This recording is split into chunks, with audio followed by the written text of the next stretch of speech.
So the story of the Way of the Rose really begins with this statue, which came into our lives years before the initial apparition of Our Lady.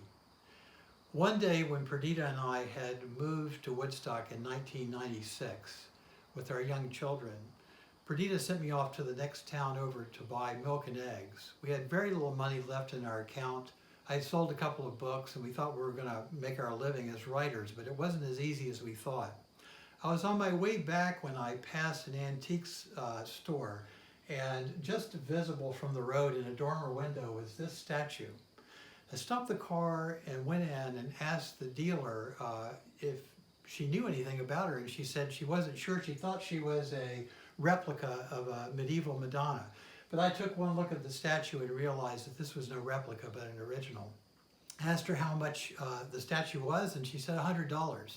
Now we had maybe $100 in our account at that point and $100 on a credit card, but I had this feeling that if I left the shop that day, the next time I drove by she would be gone. And I wasn't sure exactly why, but I had this feeling that I had to bring the statue home and put it on our altar.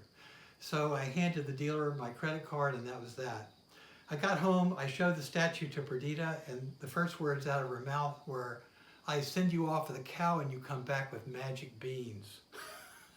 But then an hour later, she had gathered an offering of wildflowers with the children and created the altar you see today. Minus, of course, all the candles and other statues. Those came later.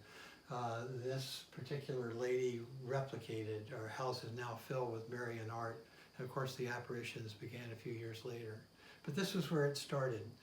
And the book is really a kind of an unfolding mystery. This statue is just the beginning. A lot of other things happened, and as you'll see when you reach the end of the book, this statue makes another surprising appearance, but in another part of the world.